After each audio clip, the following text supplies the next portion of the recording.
नमस्कार और welcome to Bihar matters. मैं आज के इस डीप डाइव सेशन में सभी छात्रों और एस्पिरेंट्स का स्वागत करती हूँ। बिल्कुल। सभी को नमस्कार।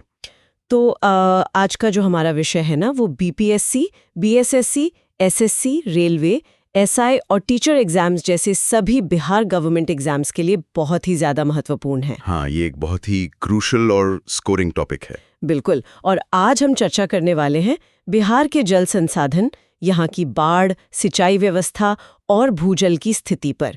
हम इसके लिए बीपीएससी के एक बहुत ही विस्तृत और डेटा समृद्ध मास्टर लेक्चर मटेरियल को अपना सोर्स बना रहे हैं। एकदम सही। और हमारा मिशन आज इस पूरी व्यवस्था को, इस पूरे सिस्टम को डिकोड करना है। हाँ, क्योंकि ये विषय एक बहुत बड़े विरोधाभास या कह लें कि पैराडॉक्स से जुड़ा है। मतलब कल्पना कीजिए एक ऐसे परिदृश्य की जहाँ नदियां उफान पर हैं, चारों तरफ झमाझम बारिश हो रही है। सतह पर तो जल का एक अथाह समंदर नजर आता है, लेकिन ठीक उसी जगह पर जब कोई इंसान अपनी प्यास बुझाने के लिए जमीन में पाइप डालकर पानी निकालता है ना, तो वो पानी धीमा जहर बन चुका होता है। बिल्कुल, वो पानी एक धीमा जहर होता है। सुनने में ये किसी साइंस फिक्शन फिल्म की कहानी लगती है, लेकिन ये एक बहुत ही जमीनी हकीकत है। देखिए, ये एक ऐसा विषय है जो सतह से जितना सीधा दिखता है, गहराई में जाने पर उतना ही उलझा हुआ है। सही बात है। जब किसी भौगोलिक क्षेत्र के पास पानी की कोई कमी ना हो, तो आमतौर पर माना जाता है कि वहां जल संकट जैसी कोई चीज होनी ही नहीं चाहिए। लेकिन इस पूर्वी राज्य की कहानी बिल्कुल अलग है। अच्छा। हाँ, क्योंकि यहाँ असली लड़ाई पानी को हासिल करने की नहीं है। पानी तो बहुत है, असली चुनौती है उस बेकाबू पानी को मैनेज करने, उसे शुद्ध करने और सही जगह पर पहुंचाने की। तो इस पूरी गुत्थी को समझने के लिए हमें सबसे पहले उस मूल स्रोत को देखना होगा जहां से ये सारा पानी आता है ना? बिल्कुल। भारत में और विशेष रूप से इस क्षेत्र में जल की जो उपलब्धता है वो हवा और पहाड़ों के एक बहुत ही खास तालमेल पर टिकी है। और अगर हम उस तालमेल को बुनियादी स्तर पर समझें तो ये पूरा चक्र मुख्य रूप से दक्षिण पश्चिम मानसून यानी साउथ वेस्ट मानसून पर निर्भर करता है। एकदम सही पॉइंट है। मतलब साल भर की लगभग 80% बारिश तो इसी मानसून से होती है ना? हाँ, 80% सीधा मानसून से। और इसके साथ जो दूसरा सबसे बड़ा फैक्टर जुड़ता है वो है हमारी हिमालयी नदी प्रणालियां। जो गंगा नदी बेसिन है। बिल्कुल। गंगा नदी बेसिन जो दुनिया की सबसे बड़ी नदी प्रणालियों में से एक है, वो इस पूरे इलाके के बीचों बीच से गुजरती है। और नेपाल के ऊंचे हिमालय क्षेत्र से आने वाली कुछ प्रमुख नदियां जैसे कोसी हो गई, गंडक, बागमती और सोन। हाँ, यही वो प्रमुख सहायक नदियां हैं जो इस राज्य के भूगोल को आकार देती हैं। लेकिन सर, यही वो भौगोलिक संरचना भी तो है जहां से इस राज्य की सबसे बड़ी त्रासदी का जन्म होता है। मतलब नदियां अपने साथ जीवन और उपजाऊ मिट्टी तो लाती हैं, लेकिन बाढ़ भी तो लाती हैं। देखिए, बाढ़ का जो संकट है वो यहाँ बहुत ही गंभीर है। इसके जो आंकड़े हैं वो इस भयावता को बहुत स्पष्ट रूप से दर्शाते हैं। वो 73% वाला आंकड़ा। हाँ, उत्तर बिहार का लगभग 73% हिस्सा पूरी तरह से बाढ़ग्रस्त है। बाप रे, 73%! और अगर हम इस पैमाने को राष्ट्रीय स्तर पर यानी नेशनल लेवल पर रखकर देखें ना, तो पूरे भारत के कुल बाढ़ग्रस्त क्षेत्र का 16.5% हिस्सा केवल एक इसी राज्य में आता है। 16.5% सिर्फ एक राज्य में? ये बहुत बड़ा नंबर है। और इसीलिए शायद कोसी नदी को बिहार का शोक या सौरो ऑफ बिहार कहा जाता है। बिल्कुल। और इससे जो प्रमुख प्रभावित जिले हैं वो हैं सुपौल, दरभंगा, सीतामढ़ी और मुजफ्फरपुर। तो मुझे यहाँ थोड़ा रुककर एक सवाल पूछना है। मतलब एक एनालॉजी से समझते हैं। ये ऐसा है जैसे किसी के पास एक बहुत बड़ा बैंक अकाउंट हो और कोई अचानक से सारा पैसा एक साथ डिपॉजिट कर दे, जिससे पूरा सिस्टम ही क्रैश हो जाए। बहुत ही बढ़िया उदाहरण दिया आपने। एकदम सटीक एनालॉजी है। तो मेरा सवाल ये है कि अगर हमें पता है कि हर साल मॉनसून में इतना पानी आने वाला है, तो सरकार बस उस पानी को किसी विशाल रिजर्वियर या डैम में जमा क्यों नहीं कर लेती? हाँ। इस इलाके को तबाही से बचाना इतना असंभव क्यों लगता है? ये सवाल बहुत लाजमी है और अक्सर छात्र भी ये पूछते हैं। लेकिन इसका जवाब पानी की मात्रा या क्वांटिटी में नहीं है। अच्छा, तो फिर किस में है? इसका जवाब छिपा है पानी की गति और इसके साथ आने वाले मटेरियल में। इसे इस तरह से समझिए। कोसी और गंडक जैसी नदियां नेपाल के बेहद ऊंचे और खड़े पहाड़ों से निकलती हैं। स्टीप स्लोप से। बिल्कुल। जब पानी उन खड़ी ढलानों से नीचे गिरता है तो उसमें भयंकर गति और काइनेटिक ऊर्जा होती है। लेकिन जैसे ये पानी सीमा पार करके बिहार के एकदम समतल मैदानी इलाके में प्रवेश करता है, ये तो टोपोग्राफी बिल्कुल बदल जाती है। एकदम भौगोलिक स्थिति अचानक बदल जाती है। मतलब ये कुछ वैसा ही है जैसे कोई गाड़ियों से भरा हुआ एक बहुत चौड़ा हाई स्पीड एक्सप्रेसवे अचानक से एक कच्ची और संकरी पगडंडी में बदल जाए। हाँ, और जब वो हाई स्पीड पानी अचानक समतल मैदान से टकराता है तो उसकी गति टूट जाती है। और यहीं पर एक और बहुत बड़ा फैक्टर काम करता है जिसे हम गाद या सिल्ट कहते हैं। सिल्ट जो पहाड़ों से कटकर आती है। बिल्कुल। हिमालय एक बहुत ही युवा और कच्चा पहाड़ है। जब नदियां वहां से तेज गति से बहती हैं तो वे अपने साथ भारी मात्रा में मिट्टी, पत्थर और गाद काट कर लाती हैं। तो जब मैदान में आकर पानी की स्पीड कम होती है तो वो सारा गाद नदी के तल में यानी रिवर बेड में जमा होने लगता है। अच्छा। अब आप सोचिए, जब तल में मिट्टी जमा होगी तो नदी का तल ऊपर उठने लगेगा और पानी के बहने की जगह कम हो जाएगी। एकदम सही। पानी के बहने की जगह कम हो जाती है और अंततः पानी किनारों को तोड़कर मीलों तक फैल जाता है। कोई भी साधारण दीवार या डैम इस अथाह गाद और पानी के दबाव को झेल ही नहीं सकता। ये तो बहुत ही लॉजिकल बात है। इसीलिए अब जाकर 2024 से 2026 के बीच तटबंधों यानी एम्बैंकमेंट्स के सुदृढ़ीकरण और अत्याधुनिक नदी प्रबंधन प्रोजेक्ट्स पर एक नए सिरे से काम चल रहा है, ताकि इस बेकाबू और गाद से भरी नदी को एक दिशा दी जा सके। बिल्कुल। तो ये केवल पानी की बाढ़ नहीं है, ये असल में मिट्टी और गाद की बाढ़ है जो पानी को अपना रास्ता बदलने पर मजबूर कर देती है। एकदम सही समझा आपने। ये तो एक बहुत बड़ा आहा मोमेंट है समझने के लिए। अब जब ये सारा पानी और उपजाऊ गाद पूरे इलाके में फैल जाती है तो जाहिर है कि इसका सीधा असर वहां की जमीन और एग्रीकल्चर पर पड़ेगा। बिल्कुल पड़ता है। इतनी उपजाऊ जमीन और इतने विशाल जलस्तर के कारण ही कृषि इस राज्य की अर्थव्यवस्था की रीढ़ है। और यहाँ जो इकोनॉमिक सर्वे का डेटा है वो हमें जरूर डिस्कस करना चाहिए। हाँ, 2025-26 के आर्थिक सर्वेक्षण का डेटा बहुत क्रूशियल एग्जाम्स के लिए। तो उस सर्वे के अनुसार जो शुद्ध बोया गया क्षेत्र है, जिसे हम इंग्लिश में नेट सोन एरिया कहते हैं, वो 54.12 लाख हेक्टेयर है। 54.12 लाख हेक्टेयर। लेकिन जो सकल बोया गया क्षेत्र है यानी ग्रॉस सोन एरिया, वो 82.07 लाख हेक्टेयर है। बिल्कुल। और इसमें जो सबसे महत्वपूर्ण आंकड़ा है वो है फसल सघनता, क्रॉपिंग इंटेंसिटी, जो कि 1.52 है। अब देखिए, इन भारी भरकम शब्दों के पीछे ना ग्रामीण जीवन की एक बहुत ही कड़ी सच्चाई छुपी हुई है। वो कैसे? ये जो 1.52 की फसल सघनता है, ये कोई मामूली आंकड़ा नहीं है। इसे आसान भाषा में समझें तो इसका मतलब है कि जमीन के एक छोटे से टुकड़े को साल भर में कभी आराम नहीं मिलता। मतलब उस पर लगातार खेती हो रही है। उस एक ही खेत पर किसान साल में एक से ज्यादा बार, कभी-कभी तो 3-3 बार फसलें उगा रहे हैं। अच्छा, क्योंकि आबादी का दबाव बहुत ज्यादा है। बिल्कुल, आबादी का दबाव इतना ज्यादा है और जमीन इतनी लिमिटेड है कि जीवित रहने के लिए उसी एक टुकड़े से लगातार प्रोडक्शन लेना उनकी मजबूरी है।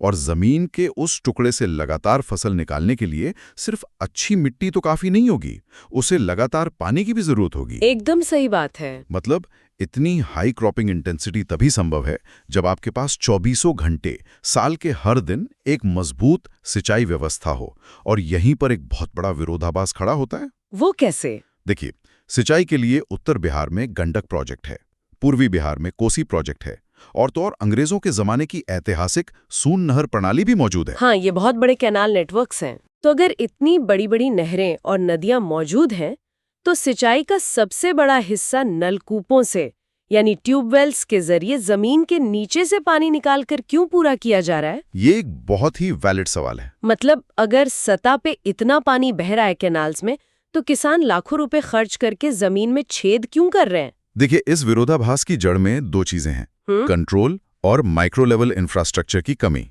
कंट्रोल। हाँ, बड़ी नदियां और विशाल नहरें एक बहुत बड़े इलाके तक पानी तो ले जाती हैं, लेकिन नहर का पानी हर एक किसान के खेत के बिल्कुल मुहाने तक नहीं पहुंच पाता। अच्छा, लास्ट माइल कनेक्टिविटी नहीं है। बिल्कुल। और सबसे बड़ी बात, नहर में पानी तब आता है जब पीछे से डैम या बैराज के दरवाजे खोले जाते हैं। अब एक छोटे किसान को अपनी फसल बचाने के लिए पानी आज और अभी चाहिए। वो 10 दिन तक नहर में पानी आने का इंतजार तो नहीं कर सकता ना। हाँ, तब तक तो फसल सूख जाएगी, समझ गए।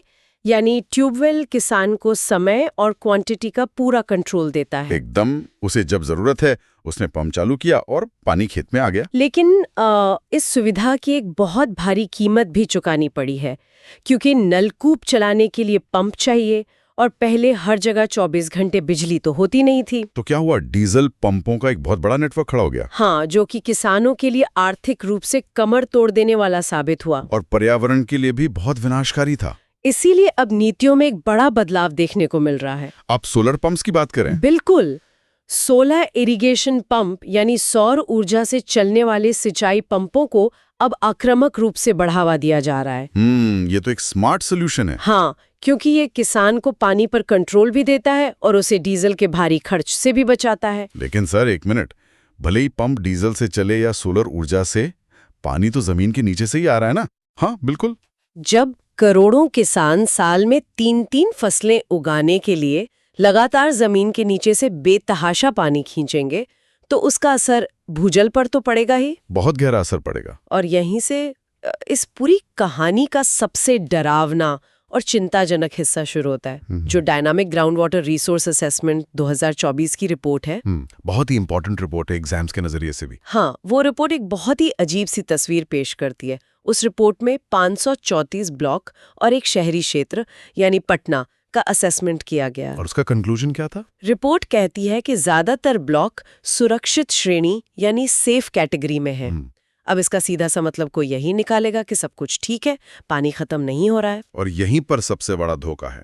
यही इस पूरे विषय की सबसे गहरी गुत्थी है। वो कैसे? देखिए, रिपोर्ट में इस्तेमाल किया गया शब्द सुरक्षित या सेफ, ये केवल पानी की मात्रा यानी क्वांटिटी के बारे में बात कर रहा है। अच्छा, सिर्फ क्वांटिटी? हाँ, वो बस ये बता रहा है कि जमीन के नीचे का जल स्तर इतना नीचे नहीं गया है कि कुएं सूख जाएं, यानी रिचार्ज और निकासी के बीच का संतुलन अभी भी किसी तरह बचा हुआ है। लेकिन क्वालिटी का क्या?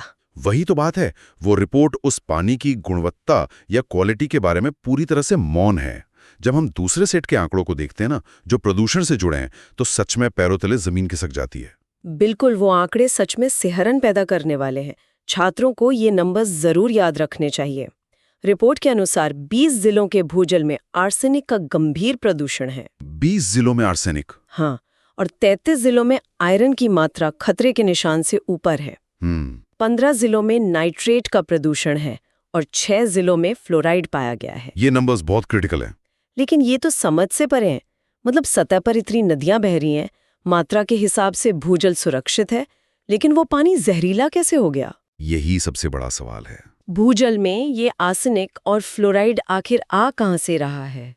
क्या ये कोई इंडस्ट्रियल या औद्योगिक कचरा है? नहीं, ये कोई फैक्ट्री का कचरा नहीं है। और यही बात इसे इतना खतरनाक बनाती है।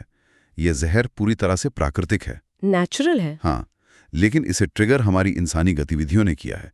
इसके पीछे के विज्ञान को समझना बहुत जरूरी है। तो इसके पीछे क्या साइंस है? देखिए, आर्सेनिक और फ्लोराइड जैसे तत्व सदियों से हिमालय की चट्टानों और जमीन के नीचे की परतों में मौजूद हैं। सामान्य स्थिति में वे सुरक्षित रूप से वहां दबे रहते हैं, लेकिन जब लाखों ट्यूबवेल लगातार जमीन के नीचे से बेतहाशा पानी खींचते हैं ना, तो जल स्तर तेजी से नीचे गिरता है। बिल्कुल।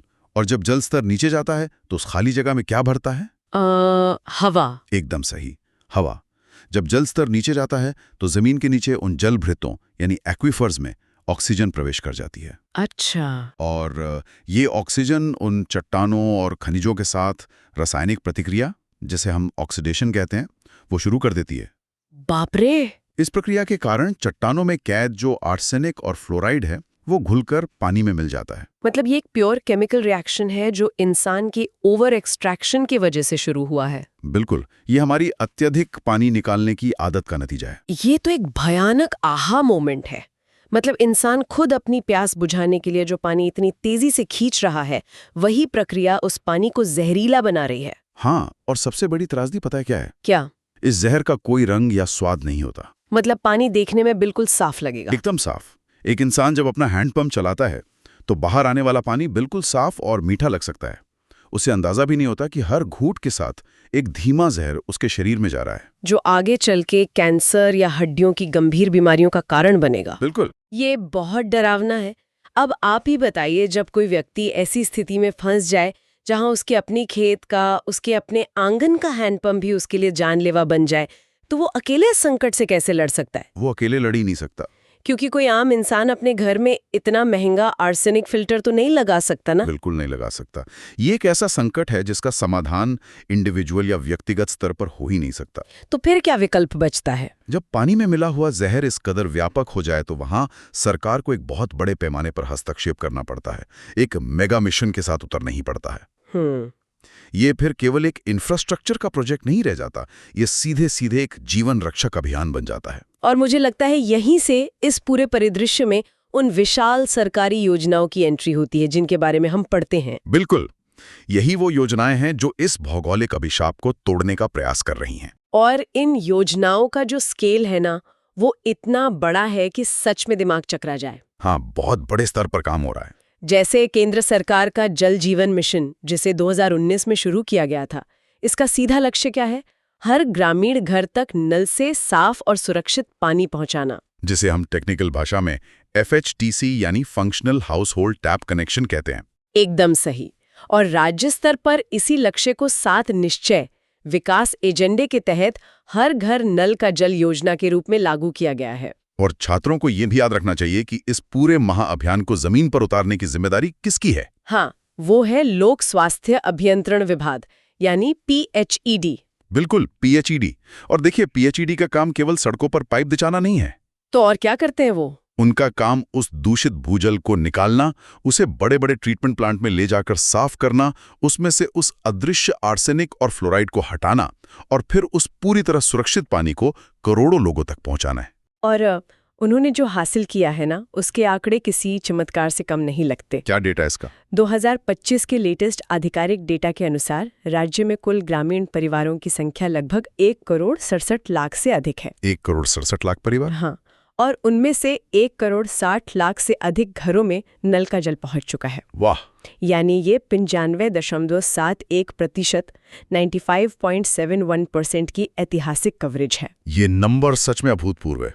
जरा इस पैमाने की कल्पना कीजिए, एक ऐसे राज्य में जहां हर साल बाढ़ आती है, नदियां अपना रास्ता बदल लेती हैं और भूगोल इतना ज्यादा जटिल है, वहां 1,60,00,000 घरों तक सड़कों की खुदाई करके पाइप नेटवर्क बिछाना, टंकियां बनाना और हर दरवाजे तक कनेक्शन ले जाना, यह आसान काम नहीं है। बिल्कुल, ये सिर्फ एक नीति नहीं है, ये इंजीनियरिंग और लॉजिस्टिक्स का एक बहुत बड़ा उदाहरण है। और आप इसके सामाजिक और स्वास्थ्य संबंधी प्रभावों के बारे में सोचिए। हाँ, वो तो अनगिनत है। जब आप एक पूरी आबादी को उन दूषित हैंडपंपों पर निर्भरता से मुक्त कर देते हैं, तो आप असल में आने वाली कई पीढ़ियों को गंभीर बीमारियों, विकलांगता और भारी मेडिकल खर्चों से बचा लेते हैं। मतलब ये पाइपलाइन केवल पानी नहीं दे रही है, बल्कि स्वास्थ्य की गारंटी दे रही है। एकदम सही कहा।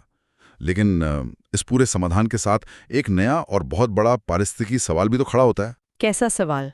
देखिए, आप एक तरफ खेती के लिए ट्यूबवेल से बेतहाशा पानी निकाल रहे हैं, दूसरी तरफ करोड़ों घरों में सप्लाई के लिए बड़े बड़े पंपों से पानी खींच रहे हैं। भले ही आप उस पानी को ट्रीट करके पीने के लिए दे रहे हों, लेकिन ये असीमित पानी आखिर कब तक जमीन से निकलता रहेगा? क्या वो दिन नहीं आएगा जब पानी की मात्रा भी उस सुरक्षित श्रेणी से बाहर हो जाएगी? ओह, ये तो बहुत ही वाजिब डर है। मतलब अगर सिर्फ निकासी होगी और रिचार्ज यानी रिफिल नहीं होगा, तो पूरा सिस्टम ही कोलैप्स कर जाएगा। बिल्कुल कर जाएगा। और शायद इसी खतरे को भांपते हुए 2019 में ही राज्य में एक बहुत ही दूरदर्शी कदम उठाया गया था। आप जल जीवन हरियाली मिशन की बात कर रही हैं? हाँ, जल जीवन हरियाली मिशन। ये योजना सिर्फ पाइपलाइन बिछाने के बारे में नहीं है, ये उस संतुलन को वापस लाने के बारे में है जिसे हमने बिगाड़ दिया था। एकदम सही पॉइंट पकड़ा है आपने।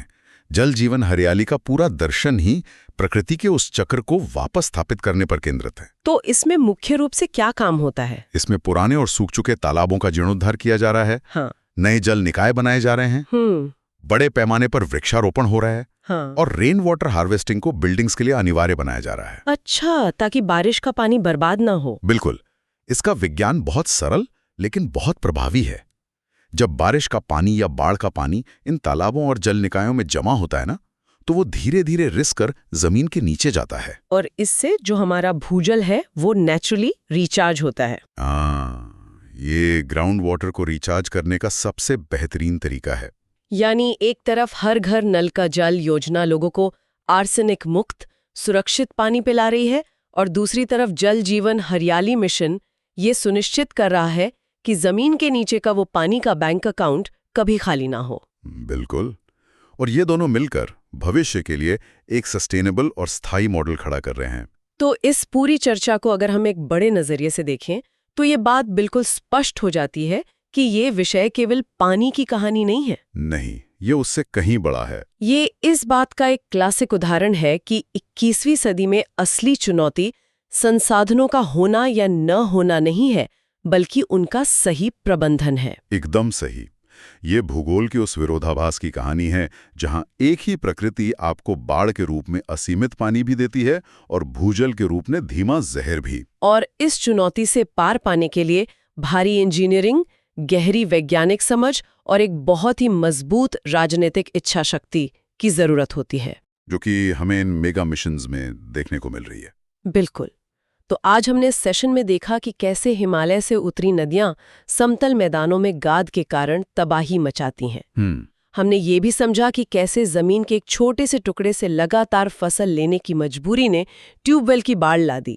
और हमने उस रासायनिक प्रक्रिया यानी ऑक्सीडेशन को भी डिकोड किया जिसने इंसानी गलतियों के कारण पानी में आर्सेनिक घोल दिया। और अंततः हमने देखा कि कैसे 95% से अधिक घरों में नल का साफ पानी पहुंचाने का एक भगीरथ प्रयास इस पूरी तस्वीर को बदल रहा है। हाँ, ये वास्तव में पर्यावरण नीति, कृषि अर्थशास्त्र और मानव संघर्ष की एक अविश्वसनीय केस स्टडी है जो एग्जाम्स के लिए बहुत रेलेवेंट है। लेकिन सर, इन तमाम वैज्ञानिक समाधानों और इंजीनियरिंग के चमत्कारों के बीच एक विचार है जो लगातार मेरे दिमाग में गूंज रहा है। क्या विचार है? इस डीप डाइव के अंत में मैं उस विचार को सभी छात्रों के लिए यहीं छोड़ना चाहूंगी ताकि वो भी स्रोत सामग्री से आगे बढ़कर इस पर चिंतन कर सकें। बिल्कुल, बताइए। आज जब ये विशाल जल तंत्र लगभग 100% कवरेज की ओर बढ़ रहा है, जब हर घर तक पाइप पहुंच चुके हैं, तब क्या होगा अगर जलवायु परिवर्तन यानी क्लाइमेट चेंज उन बुनियादी मानसून चक्रों और हिमालयी ग्लेशियरों को ही पूरी तरह से बदल दे जिन पर ये पूरा का पूरा इंफ्रास्ट्रक्चर टिका हुआ है? ये एक बहुत ही गंभीर सवाल है। हमने बाढ़ को नियंत्रित करने के लिए तटबंध बना लिए, हमने भूजल के जहर से बचने के लिए लाखों किलोमीटर लंबी पाइपलाइन भी बिछा दी। लेकिन अगर भविष्य में प्रकृति बारिश का पैटर्न ही बदल दे, अगर लंबे समय तक भयंकर सूखा पड़ने लगे या अप्रत्याशित रूप से इतनी ज्यादा बारिश हो जाए जो इन नए प्रोजेक्ट्स की क्षमता से ही बाहर हो, तो क्या होगा? तो इस सिस्टम कैसे सस्टेन करेगा? बिल्कुल। क्या जमीन के नीचे बिछाए अरबों रुपए का नेटवर्क उस अनिश्चित भविष्य को झेलने के लिए तैयार है? क्या हमने पाइपलाइन तो बिछा दी है, लेकिन भविष्य में उन पाइपों से बहने वाले पानी की गारंटी प्रकृति से ले ली है? ये एक ऐसा सवाल है जो आज के हमारे सभी आंकड़ों और स्टडी मटेरियल से बहुत आगे की बात करता है। हाँ, और आने वाले कल की सबसे बड़ी और सबसे कठोर सच्चाई शायद यही है। सभी छात्रों को इस एंगल से भी जरूर सोचना चाहिए और एग्जाम के नजरिए से आज जो भी डेटा और योजनाएं डिस्कस हुई हैं उन्हें अच्छे से रिवाइज कर लें। बिल्कुल, इस पर विचार जरूर कीजिएगा। इसी के साथ हम आज का ये डीप डाइव सेशन यहीं समाप्त करते हैं। मिलते हैं अगले सेशन में, तब तक के लिए thank you. Thank you. And this is Bihar matters signing off.